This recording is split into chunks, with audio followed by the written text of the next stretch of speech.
Welcome to the Rise Together podcast weekly hot take series. Every week, we're going to bring you powerful stories and strategies from leaders who are making a real impact by building stronger, more resilient communities. Get ready to be inspired, motivated, and equipped with the tools to thrive in both your personal and professional life.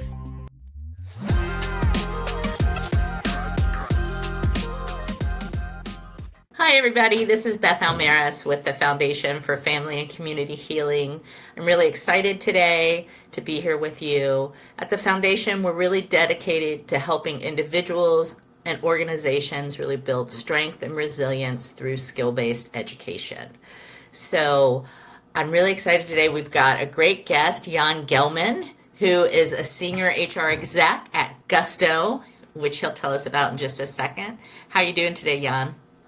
Doing great. Thanks for having me, Beth. Appreciate it. Yeah, thanks for being here. Jan and I are on dueling coasts, so he's out in the Bay Area and I'm in DC. Yep. So, meeting and the magic of the internet. That's I know folks right. are going to be really excited to hear what you have to say, so let's get started. You ready? I'm ready. Let's do it. Excellent. All right, so let's start with, why don't you tell us all a little bit about Gusto? So Gusto, in very basic terms, is a payroll company for small businesses. Gusto was incorporated as Zen Payroll and then was rebranded as Gusto later on. And my specific function is I work in our new arm of business called Gusto HR, which is an add-on service to our payroll services. And this is where we provide fractional CHRO services to the clients within our Gusto ecosystem. And so we solve any problems they have for them. Wow. Well, that's fantastic. Speaking from someone who works for a really small organization, we don't have an HR person, so what a valuable service. Well, if you want to talk to Gusto HR, we're here for you. So how many folks work at Gusto? So Gusto has about 2,500 employees, but Gusto Wow. HR, yes, it's a big company, but Gusto HR is a small business. It really kind of went live in October of last year, and we only have about 10 people working for us, but very dedicated to our clients. Yeah. Okay. Really interesting. So I peeked at your LinkedIn profile, as one does these days, and I see you've been in HR for quite a while. So why don't you tell me how HR has changed over the years? Because I think it's really got to be very much different in 2025 than it was even 5 years ago. It's constantly changing and evolving, and so am I. So I actually call myself a recovering accountant. So I started my career in accounting and then transitioned to HR later on.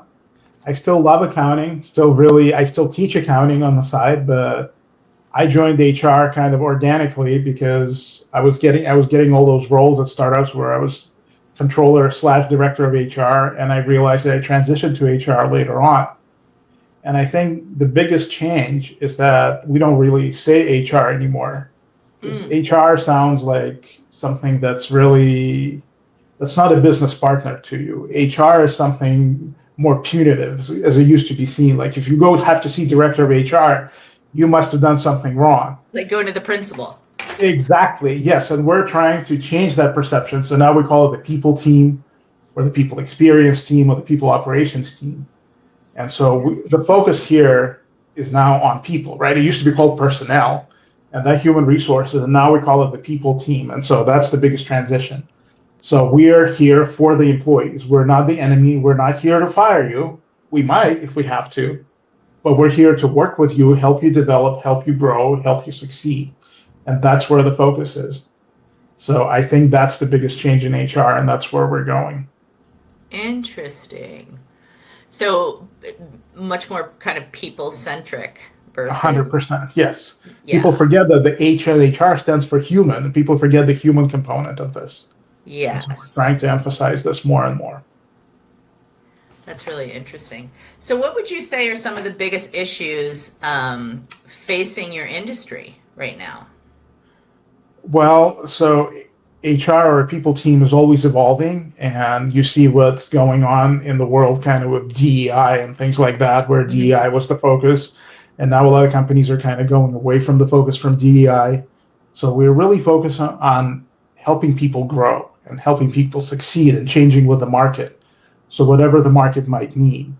So those are the biggest challenges, right? Payroll will always be payroll, and there's taxes associated with it, and that just kind of changes organically, I would say.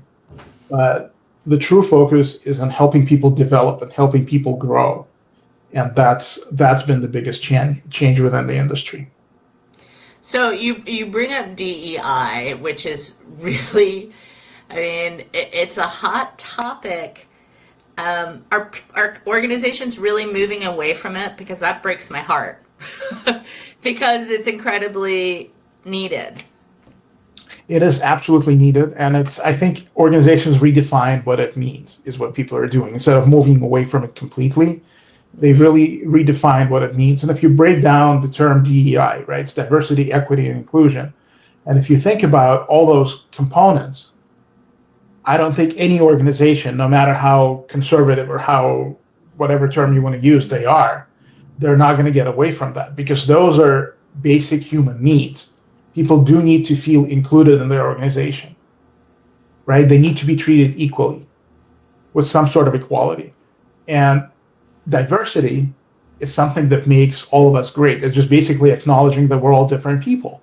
We're born in different places, had different upbringings, different education, different socioeconomic backgrounds, and inclusion is the way to bring it all together. And so we're never going to get away from that altogether. We're redefining it. We can change the acronym. It was DEIB for a while, with belonging as well, which is also another basic human need. And I think people are trying to redefine it, but you can't really fully get away from it, nor should you, in my opinion. Yeah. Well, I'm glad to hear you say that, because sitting in DC, it's when you hear that, it's a real gut punch that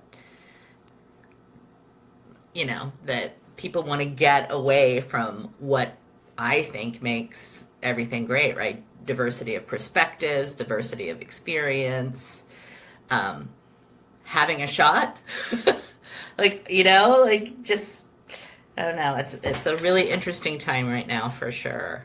Yes. Well, we're trying to keep it apolitical within HR as much as we can. So regardless of which side you're on, we're trying to, play by the rules and trying to make our employees feel more comfortable, feel included, feel better about working for the company, feel like they belong, whether you use the acronym or not. This is all what we do, right? I mean, every organization is trying to make sure that everybody feels like they're part of it, they're part of something bigger, they're growing with the organization, they're moving in the right direction.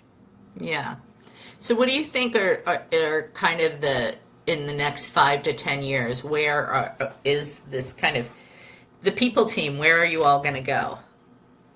Well, so a lot of people in my circle, I go to a lot of different HR conferences and events, and as much as I can to learn more about the industry, to stay kind of on top of everything that's going on. And people are really either excited or concerned about AI right now.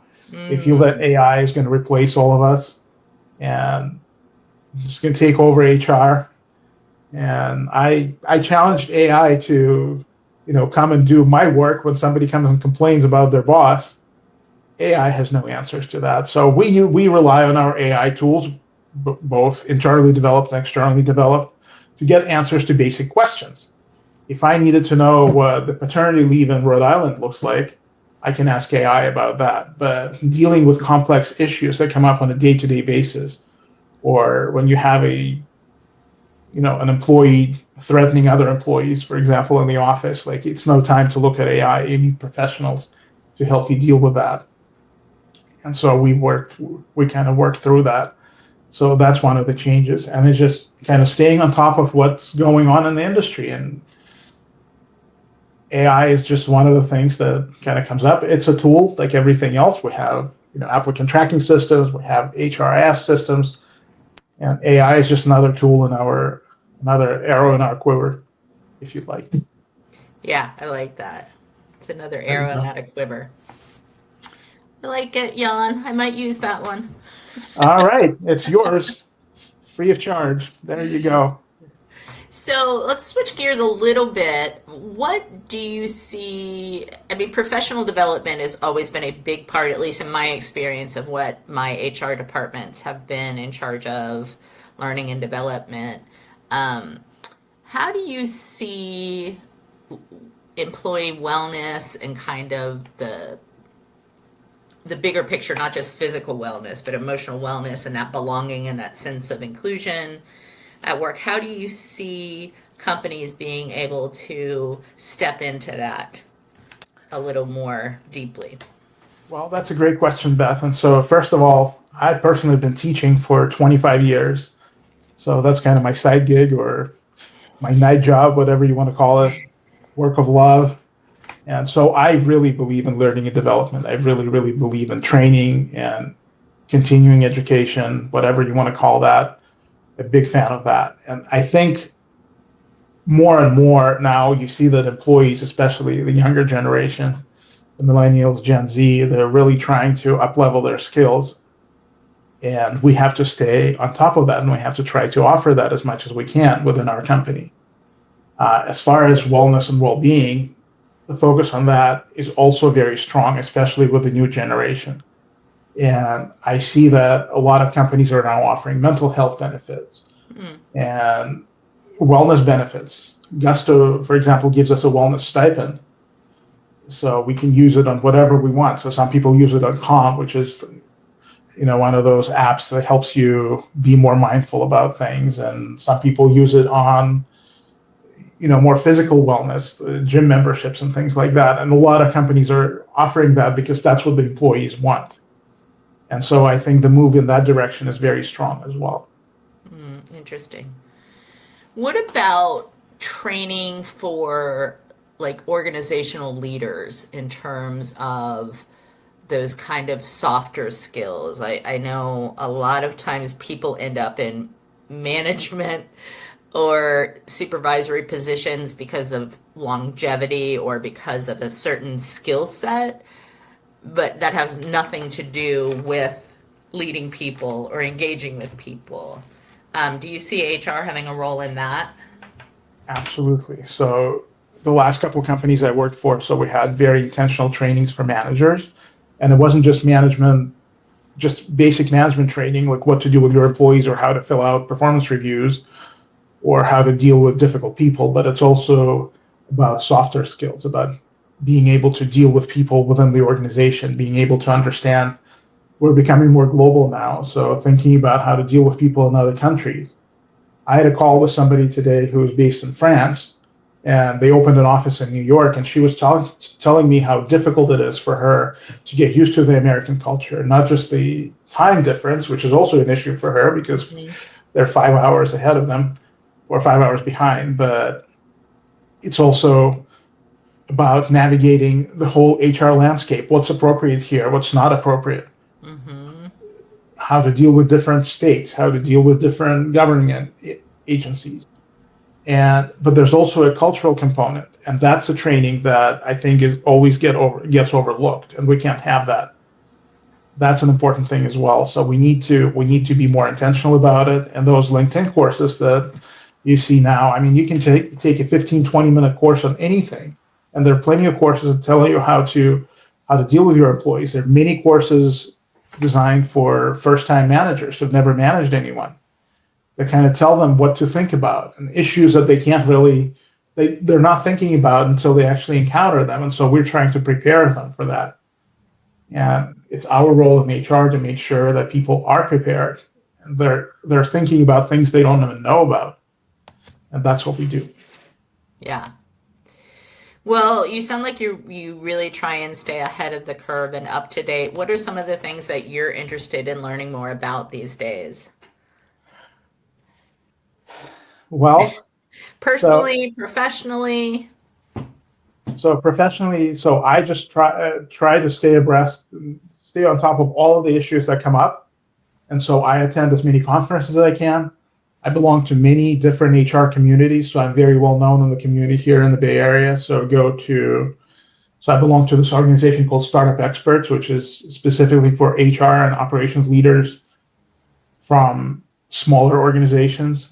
I also I'm part of HRCI, so I have my SPHR certification, so I have organization there where I go and attend different seminars and conferences, just try to take part in whatever is important to HR today. So when the issue does come up, so I'm being more proactive, not reactive. So trying to learn about just about everything, not just the tax laws and everything, but also trying to learn how people do things. And learn a lot. They used to call it management by walking around. So I just tried to learn from my employees, tried to learn from my colleagues, and try to learn from my peers. Excellent.